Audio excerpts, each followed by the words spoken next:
дар мавҷ барномаи иттилоотии хабар.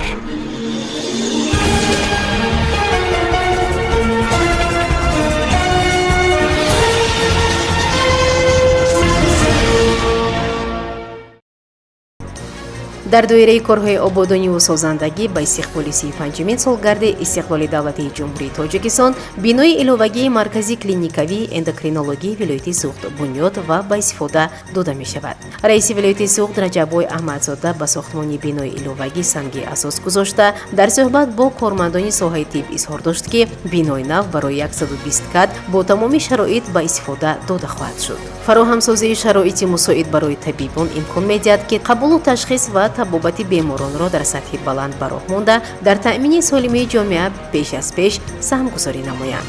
Иншооти мазкур аз 6 ошона иборат хоҳад шуд. Он бо маблағгузории мақомоти иҷроияи ҳокимияти давлатии вилояти Суғд сохта шуда, роҳбарияти вилоят ба сохтмончиён ҷиҳати бо сифати баланд ба охир расондани корҳо тавсеҳа дод.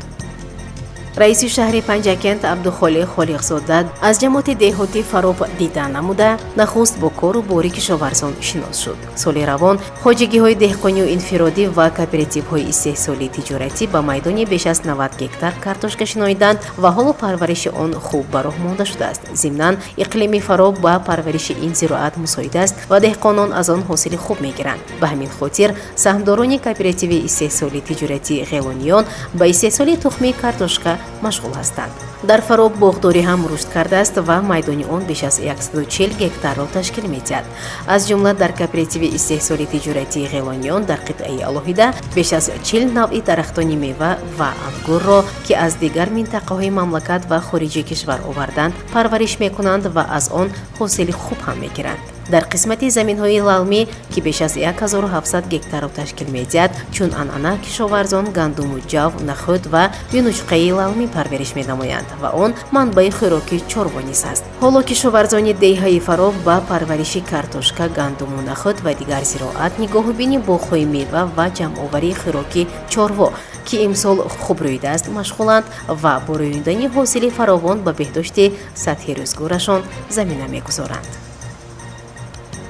раиси шаҳри Панҷакент Абдухолиқ Холиқзода зимни бозид аз ҷамоати деҳоти Фароб бо сокинони деҳа мулоқот анҷом дод. дар суҳбат таваҷҷӯҳи фаъолон ва сокинони деҳа ба муҳтавои қонунҳо дар бораи масъулият барои таълиму тарбияи кӯдак, дар бораи танзими ҷашну маросим дар ҷумҳурии Тоҷикистон, ки дар таҳрири нав қабул шуданд, муҷозоте, ки барои нақзи ин қонунҳо муқаррар шудааст, иштироки фаъолона дар ободу зебо ва тозаю озода намудани деҳа, истифодаи босамари ҳар қитъа замин, бунёди иншооте, ки ба муносибати 35-мин солгарди истиқлоли давлатии кишвар пешбинӣ шуданд, ба таҳсил ба коллеҷу донишгоҳҳо ҷалб намудани духтарон, пешгирӣ аз гароиши ҷавонон ба ҳизбу ҳаракатҳои ифротгаро ва дигар масъалаҳои муҳими рӯз ҷалб карда шуд. зимни мулоқот ба саволу дархост ва пешниҳодҳои сокинони деҳа посух дода, масъулон барои баррасӣ ва ҳалли қонунии онҳо муваззаф карда шуданд. раиси шаҳри Панҷакент Абдухолиқ Холиқзода зимни сафари корӣ ба ҷамоати деҳоти Фароб бо афсарону сарбозони дидбонгоҳи сарҳадӣ, ки инҷо воқеъ аст, мулоқот кард. дар суҳбат ба онҳо сиёсати сулҳҷӯёнаи ҳукумати кишвар шарҳ дода даъват карда шуд, ки барои ҳифзи марзу буми ватан содиқона хизмат карда, оинномаҳои ҳарбиро қатъиян риоя намоянд. ба сарҳадбонон дар дидбонгоҳ барои хидмати шоиста ҳамаи шароити зарурӣ муҳайё карда, аз ҷумла ба миқдори зарурӣ маводи хӯрока низ захира шудааст. дар мавҷ барномаи иттилоотии хабар.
дар мавҷ барномаи иттилоотӣ хабар.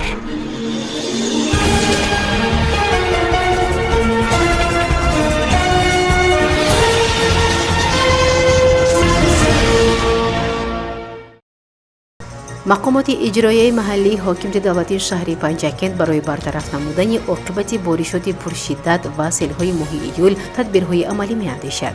раиси шаҳри панҷакент абдухолиқ холиқзода зимни сафари корӣ ба ҷамоати деҳотӣ лоиқшералӣ аз сои селеравӣ мазор ки бар асари сел аз сангу шахал пур шудааст, заминҳои кишт ва боғҳои ду тарафи он ки зери лою гил монданд дида намуда бо сокинони деҳаи ғӯсари ҷамоати деҳотӣ лоиқшералӣ ва боғчаи ҷамоати деҳоти шинг суҳбат намуда аз деҳаҳои мазор ва баҳор ки аз сел зиёд диданд боздид кард. дар суҳбат бо сокинон таъкид шуд ки мақомоти иҷроияи маҳаллии ҳокимияти давлатии шаҳр барои бартараф намудани оқибати офати табиӣ, тоза намудани сойҳои селерав тадбирҳои амалӣ меандешад.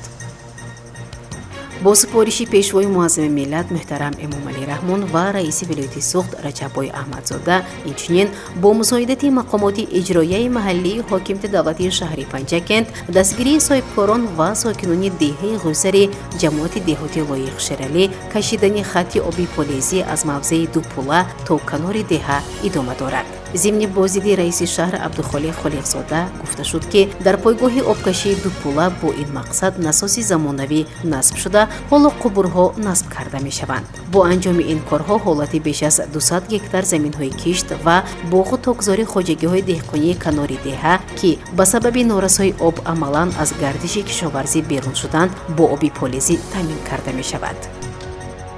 зимни сафари корӣ ба ҷамоати деҳоти лоиқшералӣ раиси шаҳри панҷакент Абдухолиқ Холиқзода бо фаъолон ва сокинони ин ҷамоат мулоқот намуд. зимни шунидани гузориши раиси ҷамоати деҳот дар бораи вазъи корҳо гуфта шуд ки мақомоти маҳаллӣ ба ташаббусҳои сокинон ва соҳибкорон ҷиҳати мунфарш намудани роҳи деҳаи варзиканда, идомаи сохтмони кӯдакистон дар деҳаи Навобод ва дигар ободкориҳо баҳои баланд медиҳад. инчунин таъкид шуд ки мақомоти иҷроияи маҳаллии ҳокимияти давлатии шаҳр дар ҳамкорӣ бо фаъолон барои бартараф намудани оқибати сел ки ба деҳаи мазор, хатти оби нӯшокӣ деҳаи баҳор, заминҳои кишт ва боғҳои хоҷагиҳои деҳқонӣ хисорот ворид кардааст, барқарор намудани манзилҳои истиқоматӣ зиёндида ва роҳҳои ҳудуди ин деҳаҳо, тоза намудани сои селерави мазор тадбирҳои амалӣ меандешад.